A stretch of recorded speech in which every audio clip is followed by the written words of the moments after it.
엄마, 또 가려워. 아이의 목소리에 제 심장은 납덩이가 되어 가슴속으로 꺼져 내려갔습니다. 의료진에게도 동료 연구원들에게도 자랑할 만한 성과가 있었지만 정작 제 아이들의 피부는 멈출 줄 몰랐습니다.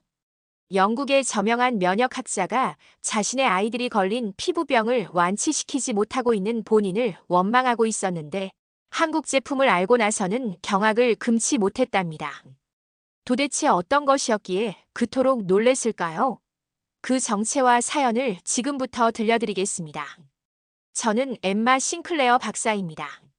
런던 킹스 칼리지에서 면역계를 연구하고 있어요. 매일 하얀 가운을 입고 현미경을 들여다보며 피부가 가렵고 화끈거리는 사람들을 도울 새로운 치료법을 찾으려고 노력했어요. 그런데 집에만 들어오면 똑똑한 과학자라기보다 걱정 많은 엄마가 돼버립니다. 제 두 아이 8살 리암과 5살 하버리는 심한 아토피를 앓고 있어요.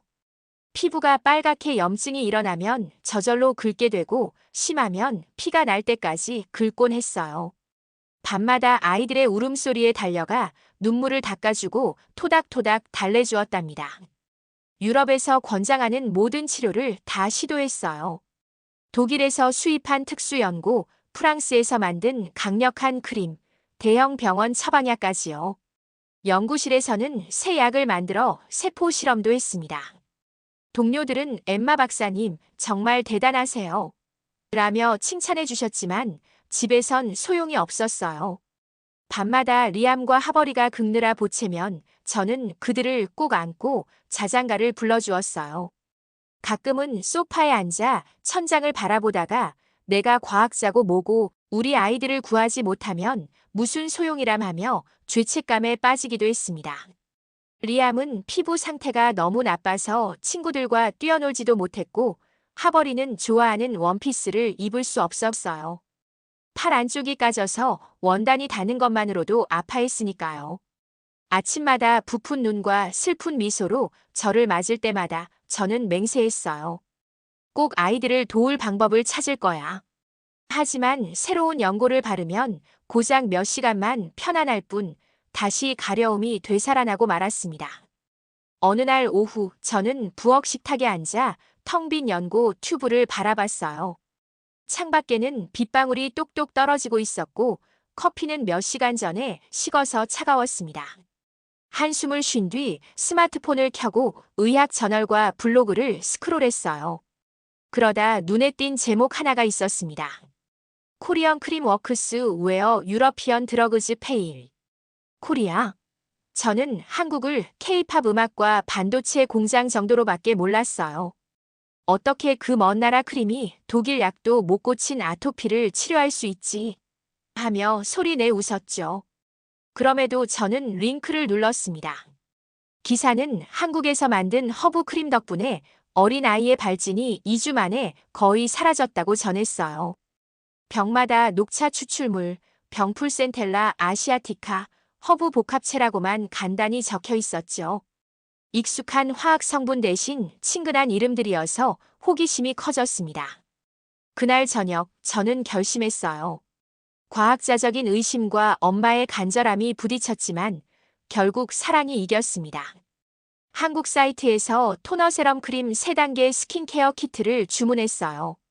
배송까지 12일이 걸린다고 했지만 저는 그 시간을 참을 수 있었습니다.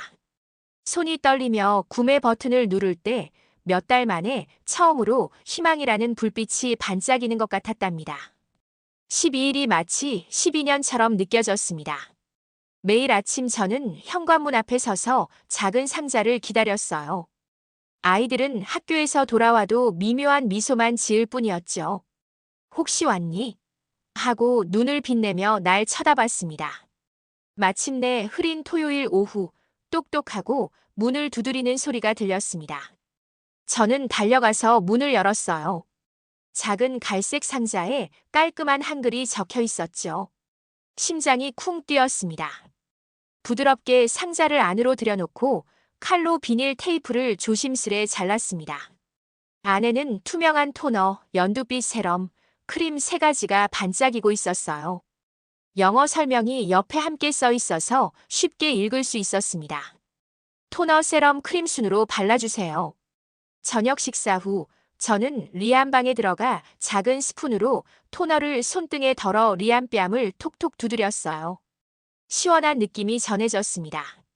이어서 세럼과 크림을 살살 발라주었더니 리암은 눈을 살짝 감고 안도하는 표정을 지었어요. 저는 조금만 더 기다려줘. 우리 리암이라고 속삭였답니다. 하버리도 팔 안쪽에 크림을 바르자 으응하며 차분해졌어요. 밤이 깊어지자 저는 2시간마다 알람을 맞춰두고 몰래 방에 들어갔어요. 손으로 살짝 이마를 만졌더니 리암의 따뜻한 체온이 전해졌습니다. 그날 밤 리암은 긁지 않고 곤히 잠들었어요. 하버리도 깊은 숨을 쉬며 잠들더군요. 제 가슴이 두근거리며 혹시 효과가 나타나고 있는 걸까?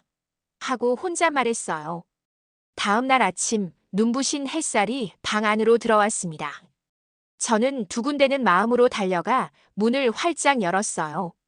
리암의 볼이 확실히 덜 붓고 색이 연해졌습니다.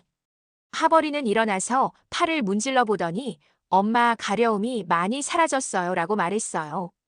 저는 정말 다행이다라며 두 아이를 꼭 안아주었답니다. 이후 일주일 동안 저는 메일자와 노트, 카메라를 들고 변화를 기록했습니다.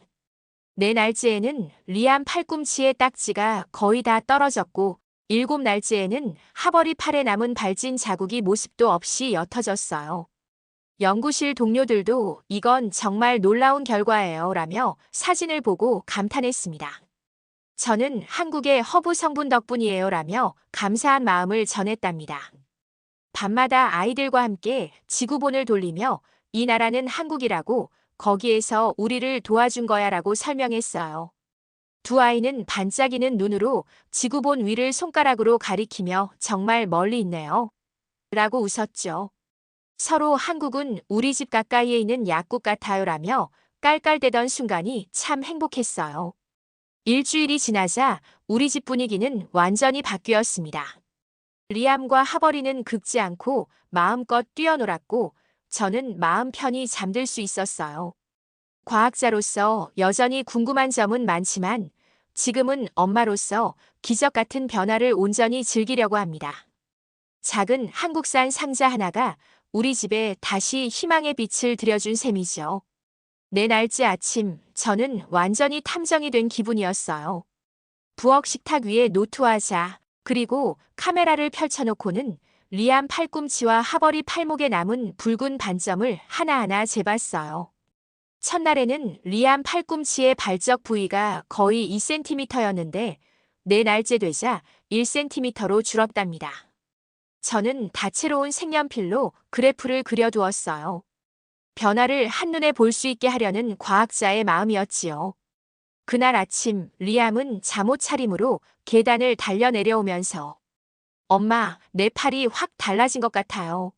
라고 외쳤어요. 저는 얼른 그의 팔꿈치를 살펴보고 마자 훨씬 연해졌네 라고 말해주었답니다. 하버리도 토끼 인형을 꼭 안고 저도 간지러움이 많이 줄었어요 라며 활짝 웃었어요. 그 모습을 보며 저는 가슴이 벅찼어요. 이게 정말 가능하다니 속으로 계속 되뇌었지요. 오후에는 연구실로 달려가 동료들에게 사진을 보여줬어요. 모니터 앞에 모인 모두가 정말 놀라워요, 엠마. 라며 감탄했어요. 페텔 박사님도 특별히 칭찬해 주셨죠. 데이터가 정말 탄탄해요. 이걸로 공식 임상 실험을 계획해 봐야겠어요. 저도 웃으며 확실히 더 연구해보고 싶어요 라고 대답했답니다. 집에 돌아온 뒤 미시즈 존즈와 영상 통화를 했어요. 그녀의 딸 소피도 같은 크림을 사용 중이었는데 소피는 모니터 앞에서 팔을 내밀며 저도 덜 긁어요. 라며 환하게 웃었어요. 저는 정말 기쁘네요 라고 말하며 서로 격려했답니다. 연구실에서는 밤늦게까지 한국 세럼을 세포 배양 접시에 떨어뜨리고 현미경으로 관찰했어요. 상처 부위 가장자리가 빠르게 붙어가며 새로운 세포가 자라는 모습을 보았죠. 검은 배경 위에 초록색으로 빛나던 세포들이 마치 작은 숲처럼 보였습니다. 저는 조용히 고마워, 한국이라고 중얼거렸어요. 그리고 저는 과학자로서 계속 궁금함이 생겼어요. 이 허브 추출물은 장기 사용해도 안전할까? 기후가 다른 영국에서도 같은 효과가 날까? 하루에도 10번씩 노트에 질문을 적고 작은 실험 계획을 세웠답니다. 7날째 저는 리암과 하버리를 데리고 소아과를 방문했어요. 의사 선생님께서 이렇게 빠른 회복은 처음 봅니다라며 놀라워하셨죠. 계속 사용해도 괜찮다고 권장합니다라고 도장도 찍어주셨어요. 우리는 모두 구름 위를 걷는 듯한 기분이었답니다. 그날 밤 아이들을 재우고 난 뒤 복도에 서서 그들의 방을 바라봤어요. 고요히 오르락 내리락 하는 숨소리, 따뜻한 이불 속 그림자만 보였죠. 저는 마음속으로 다짐했습니다. 이 변화가 끝이 아니에요. 더 많은 가족에게 전해줄 거예요. 열흘째 되는 날 아침, 저는 뉴스를 켜다 깜짝 놀랐어요. 단정한 뉴스 앵커가 유럽연합이 다음 달부터 한국산 화장품에 30% 관세를 부과하기로 결정했습니다라고 전했거든요. 제 손이 떨려 커피잔을 떨어뜨릴 뻔했어요. 가격이 확 뛰면 많은 가정이 이 크림을 살 수 없게 될 거예요. 저는 가슴이 철렁했죠.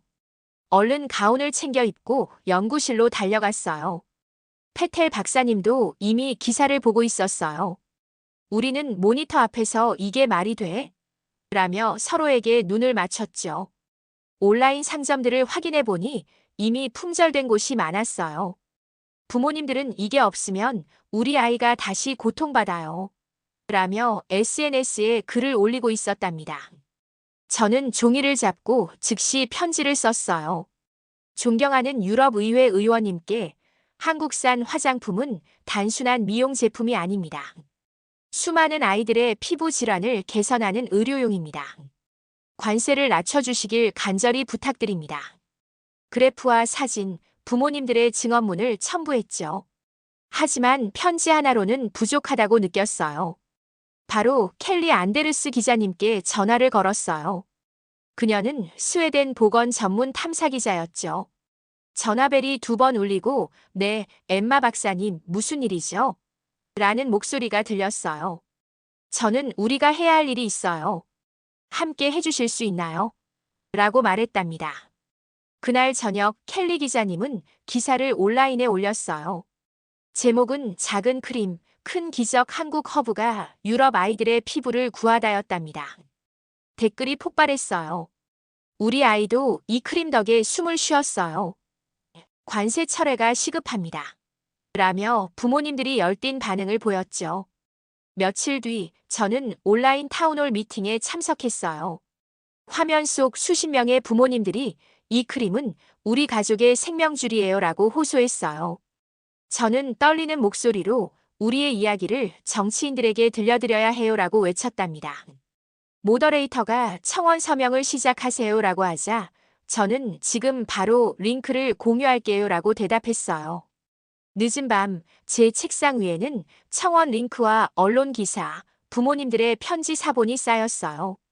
피곤했지만 제 가슴은 뜨거웠습니다. 저는 과학자이자 엄마로서 이 싸움을 포기할 수 없었어요. 내일은 더 큰 목소리를 낼 거예요 라며 다짐하며 램프를 껐답니다. 청원 시작 일주일 뒤 저는 가방을 들고 인천공항에 서 있었어요. 비행기에서 내리자마자 차가운 공기가 얼굴을 스쳤죠. 활주로 불빛이 빗물에 반짝이는 모습이 마치 별 같았어요. 저는 수화물을 찾아 조심조심 이동했답니다. 엠마 싱클레어 박사라고 적힌 팻말을 든 가이드가 반갑게 맞아주셨어요. 서울 도심을 지나 경기도 외곽으로 달렸습니다. 높은 빌딩과 화려한 네온 사인 대신 차분한 공기가 느껴졌어요. 작은 간판과 조용한 길가가 따뜻하게 반겨줬답니다. 곧 하얀 벽돌로 지어진 그린 허브 바이오텍 연구소에 도착했어요. 다음 날 아침 밝은 로비로 들어갔습니다. 연구원 박 박사님이 하얀 가운을 입고 웃으며 인사하셨어요. 엠마 박사님 환영합니다. 저는 초청해 주셔서 감사합니다라고 답했어요. 복도를 따라 걸으며 화분마다 놓인 약초들이 은은한 향을 풍겼습니다. 곳곳에서 녹차와 병풀 냄새가 섞여 있었죠. 먼저 허브 저장실로 갔어요. 천장까지 닿은 선반 위에 유리병 수백 개가 진열돼 있었습니다. 저는 작은 유리병을 집어들어 병풀 잎을 살펴봤습니다. 이 작은 잎이 상처를 치유하는 비밀이에요. 라고 묻자 박 박사님은 바로 그렇습니다라며 고개를 끄덕이셨어요. 다음으로 실험실에 들어갔습니다. 연구원들이 플라스크와 기계를 조심스럽게 다루고 있었어요. 한 연구원은 피펫으로 허브 추출물을 세포 배양 접시에 떨어뜨리고 다른 연구원은 현미경으로 관찰했죠. 저는 현미경을 들여다보며 세포가 빠르게 회복되고 있어요. 라며 감탄했습니다. 화면에 비친 초록빛 세포들이 마치 작은 숲처럼 보였어요. 이어진 생산실은 더욱 인상적이었어요. 멸균된 공정실에서 컨베이어 벨트가 병을 하나씩 실어 나르고 연구원들은 파란 보호복과 위생망으로 몸을 감싸고 뚜껑을 하나하나 닫았어요. 크림이 부드럽게 병 밖으로 살짝 스며들 때마다 저는 그 정성에 마음이 따뜻해졌답니다. 점심은 작은 구내식당에서 함께 했어요. 밥, 얼큰한 찌개, 아삭한 김치가 나왔습니다. 저는 국물을 후루룩 마시며 정말 맛있네요 했고 연구원분들은 런던 음식과 다르죠? 라고 웃으며 말을 건네셨어요. 서로 문화 이야기를 나누며 금세 친해졌답니다. 마지막으로 박 박사님이 선물 상자를 건네주셨어요. 크림 2병과 녹차잎이 담겨 있었죠. 저는 정말 감사합니다. 한국에서 배운 정성과 과학을 우리 집에 전하겠습니다라고 인사했어요. 연구소를 떠나 차에 올라타며 제가 본 모든 과정이 우리 아이들에게 희망을 가져다 줄 것이라 확신했답니다. 런던에 돌아온 날 차가운 공기가 포근하게 느껴졌어요. 저는 손에 자료와 사진, 동영상을 가득 들고 유럽의회 보건위원회 청문회장에 들어섰어요. 긴 테이블이 말발굽 모양으로 놓여 있고 뒤에는 여러 나라 깃발이 펄럭였답니다. 저는 노트북을 켜고 슬라이드를 띄웠어요. 첫 장에는 리암과 하버리의 전후 사진이 있었어요. 붉은 부위가 줄어드는 그래프도 보여드렸죠. 존경하는 위원님들, 저는 면역학자이자 두 아이의 엄마인 엠마 싱클레어입니다. 한국 허브과학이 제 아이들의 피부를 회복시켰고 관세가 높으면 많은 가정이 고통받습니다. 라고 말씀드렸어요. 다음에는 한국 연구소 실험 장면과 연구원들의 열정적인 모습이 담긴 동영상을 틀어드렸어요. 위원들께서는 고개를 끄덕이며 집중하셨죠. 제가 발표를 마치자 한 위원님이 그럼 어떤 도움을 원하십니까? 라고 물으셨어요. 가슴이 두근거렸지만 저는 단호히 관세를 30%에서 10%로 인하해 주시길 바랍니다. 라고 답했답니다. 잠시 후 작은 박수가 터져 나왔어요. 위원장님은 자료를 꼼꼼히 검토하겠습니다. 라고 선언하셨죠. 저는 기자들 틈에 섞여 기분이 어떠세요? 라는 질문에 희망이 생겼어요. 라고 웃으며 대답했답니다. 며칠 뒤 뉴스를 보니 EU 의료용 한국 화장품 관세 인하 결정이라는 기사가 떴어요. 눈물이 글썽였죠. 리암과 하버리를 불러서 좋은 소식이야. 라고 전했어요. 둘은 눈을 반짝이며 엄마 최고. 라고 외쳤답니다. 저녁에는 한국 연구팀과 화상 통화를 했어요. 따뜻한 차를 나누며 우리 함께 이뤄냈어요. 라고 말하자 연구원들께서도 감사합니다. 엠마 박사님이라고 답해주셨죠. 커뮤니티 포럼에 크림을 다시 쉽게 구할 수 있어요. 라고 글을 올리자 부모님들의 감사 댓글이 쏟아졌어요. 저는 집안을 걸으며 작은 힘이 모여 큰 변화를 만들었구나라며 혼잣말했답니다. 밤이 깊자 아이들이 잠든 침실 문 앞에 섰어요. 그들의 얼굴이 평화로워 보였죠. 저는 속삭였습니다. 잘 자라, 내 사랑들. 내일은 더 밝은 하루가 기다리고 있어. 세상은 조금 더 따뜻해졌고 제 마음도 환하게 빛났습니다. 오늘의 감동 사연은 여기까지입니다. 구독과 좋아요는 영상 제작에 큰 힘이 됩니다. 시청해주셔서 감사합니다.